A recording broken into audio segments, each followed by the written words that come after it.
गुरुदेव, मिथिलेश्वर महाराज जनक के एक विशेष सामंत कुछ शुभ संदेश लेकर आपकी सेवा में आए हैं। दर्शन की आज्ञा चाहते हैं। उन महानुभाव को अतिथि कक्ष में ले जाओ, उनका सत्कार करो। उनसे मिलने हम वहीं आएंगे। हमें यह जानकर प्रसन्नता हुई कि महाराज जनक अपनी पुत्री राजकुमारी सीता का स्वयंवर रचा रहे हैं। मुनिवर, आपके आशीर्वाद से उनका यह शुभ कार्य निर्विघ्न संपन्न हो, उसके लिए महाराज ने आपसे विशेष प्रार्थना के लिए इस दास को भेजा है। हम विदेहराज जनक का आमंत्रण पाकर बहुत प्रसन्न हुए। महाराज को हमारा आशीर्वाद। उन्हें कहना कि हम अवश्य आएंगे। भैया, गुरुदेव आ रहे हैं। गुरुदेव? प्रणाम गुरुदेव। पधारिए। बैठो वत्स।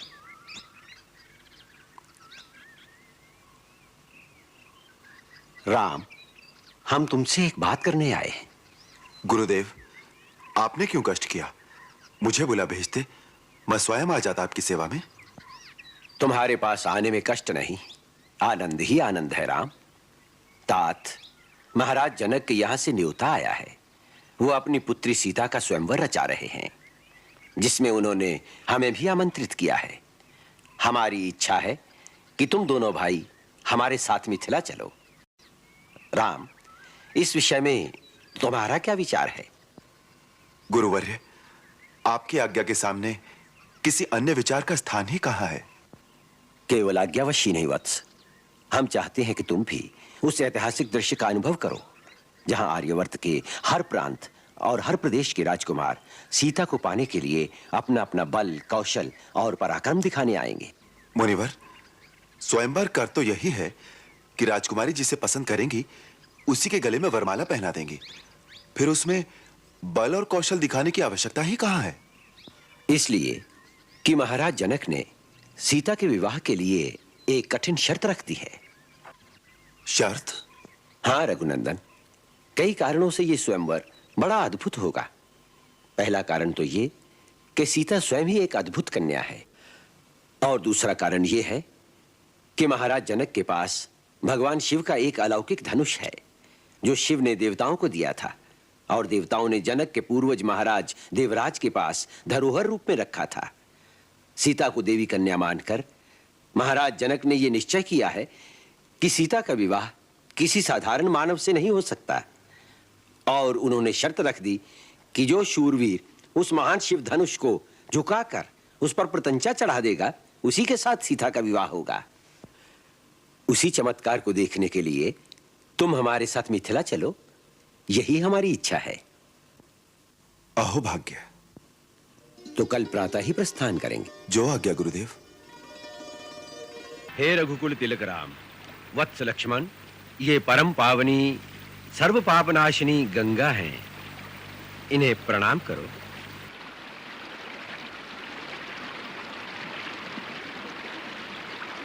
वत्स राम, पवित्र गंगा नदी का पुष्पों से पूजन करो। वत्स लक्ष्मण, तुम भी पुष्प लो, तुम भी पूजन करो।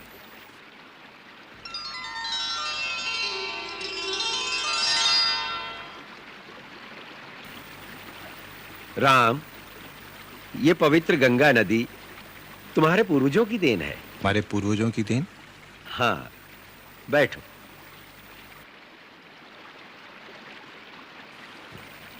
राम, तुम्हारे उज्जवल कुल की कथा सुनाता हूं। वत्स, प्रतापी इक्ष्वाकु वंश में एक धर्मात्मा राजा सगर हुए हैं।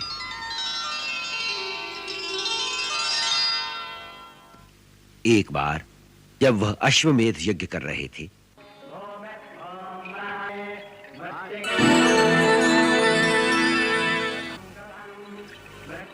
इंद्र उनसे ईर्ष्या करता था, इसलिए उनके यज्ञ का घोड़ा चुराकर पाताल लोक में ले गया।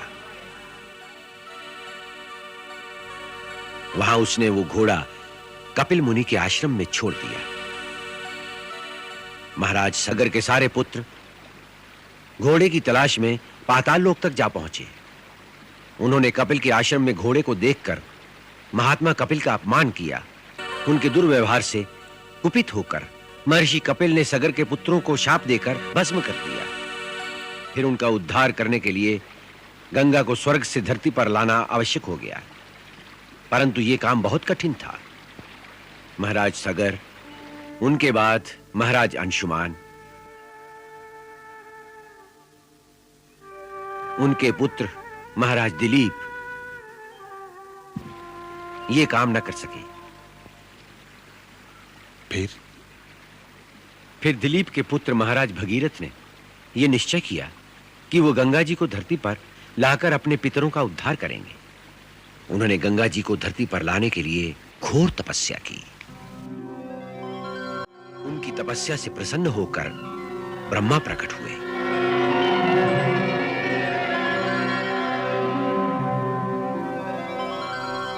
और उन्होंने गंगा को धरती पर लाने का वरदान भगीरथ को दिया। फिर ब्रह्मा जी के कहने पर भगीरथ ने शंकर जी की आराधना की, ताकि जब गंगा आकाश से धरती पर गिरे तो वो उन्हें अपने शीश पर धारण करें, अन्यथा गंगा के वेग की प्रबलता से धरती के फट जाने का डर था। भगीरथ ने फिर घोर तपस्या की और भगवान शिव को प्रसन्न कर लिया।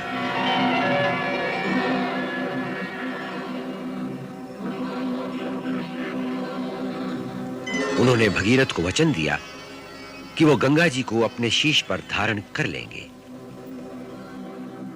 फिर ब्रह्मा जी के आदेश से श्री विष्णु के चरणों से निकलकर गंगा जी आकाश मार्ग से धरती पर बड़े वेग से आईं। भगवान शिव ने उन्हें अपनी जटाओं में समेट लिया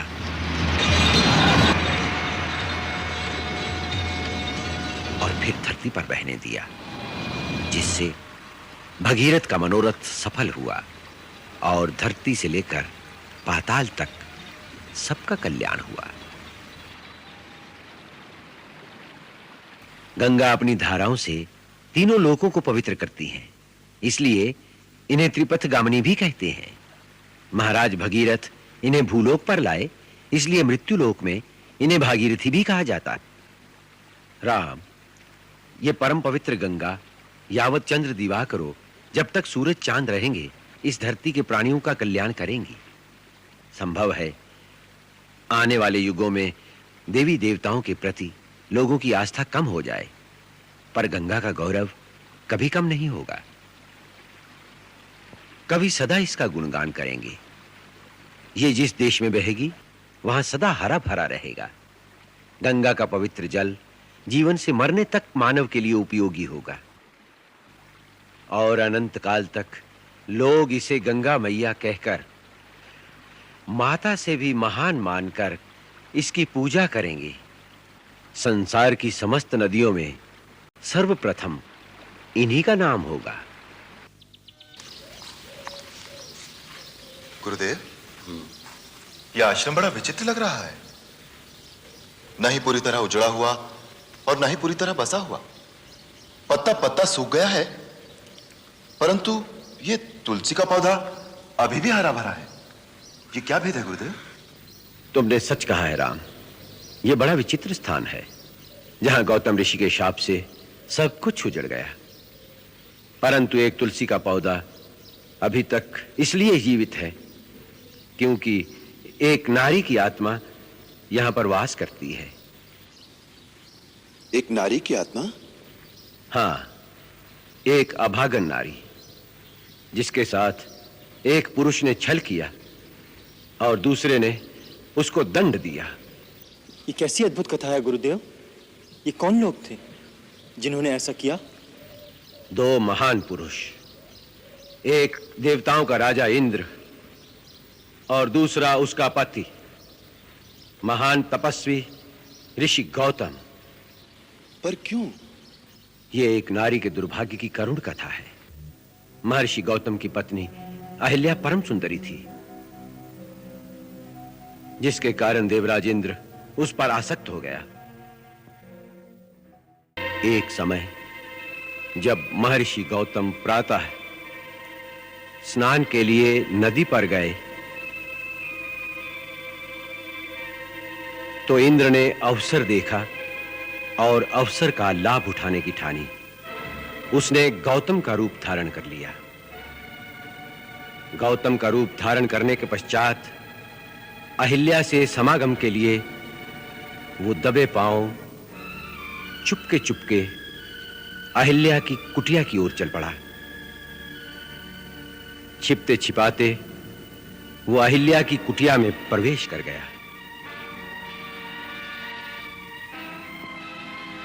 जिस समय इंद्र छिपकर अहिल्या की कुटिया से निकल रहा था, उसी समय गौतम मुनि स्नान करके वापस लौट रहे थे। उन्होंने अपने ही रूप में दूसरे पुरुष को अपनी कुटिया से निकलते देखा तो वो समझ गए कि ये इंद्र का कपट जाल है। क्रोध में भरकर उन्होंने इंद्र को शाप दिया और उसे विफल कर दिया। अहिल्या कुटिया से बाहर आई। वो समझ गई कि उसके साथ छल हुआ है। वो रोती हुई पति के चरणों में गिर गई, परंतु क्रोध में भरे गौतम मुनि ने आवेश में आकर अपनी पत्नी को भी शाप दे दिया और वो उसी क्षण पत्थर की शिला बन गई। उसी समय से वो शापित नारी इस पत्थर का रूप धरे किसी के आने का रास्ता देख रही है। किसका रास्ता देख रही है गुरुदेव? जो गिरे हुओं को उठा सके। राम, किसी पर दोष लगाकर दंड देना तो सभी को आता है, परंतु वो पतित पावन जो किसी गिरे हुए को उठा सके विरला ही होता है। ऐसे महामानव के चरणों को छूने से सारे पाप नष्ट हो जाते हैं। इसलिए इस शिला को अपने पवित्र चरणों से स्पर्श करके एक अभागन का उद्धार करो राम।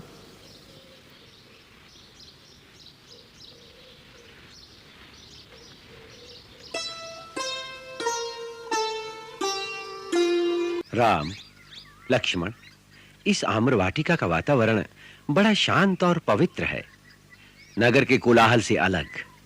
क्यों ना हम अपना डेरा यहीं डालें? जैसी आपकी इच्छा गुरुदेव। महामुनि के श्री चरणों में दास का सादर प्रणाम। कल्याणमस्तु। मैं महाराज को आपके आगमन की सूचना देता हूँ। अखंड सौभाग्य महारानी सुनैना, यशस्वी हो मिथिलेश्वर जनक, सकल मनोरथ सफल हो।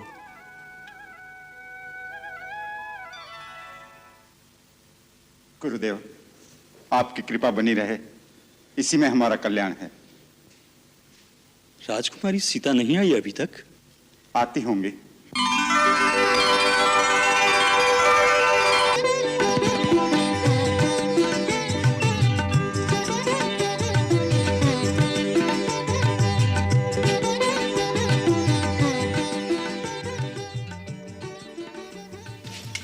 गुरु शतानंद के चरणों में प्रणाम।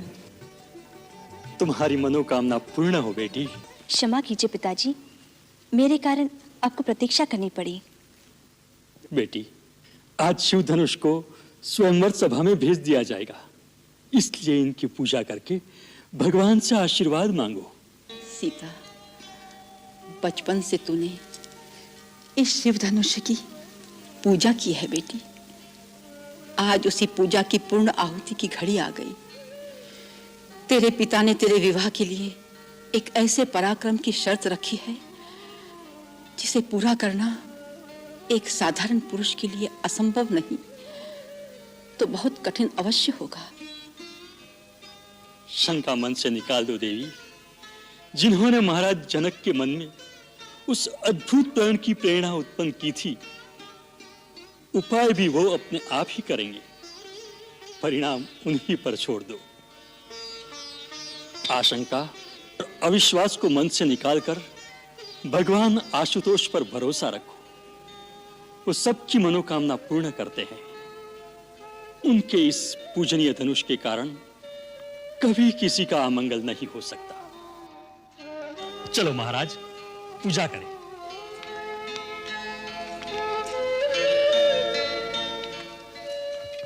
लो बेटी सीता, मन लगाकर पूजा करो। बेटी उर्मिला, तुम भी अपनी बड़ी बहन के लिए भगवान से प्रार्थना करो।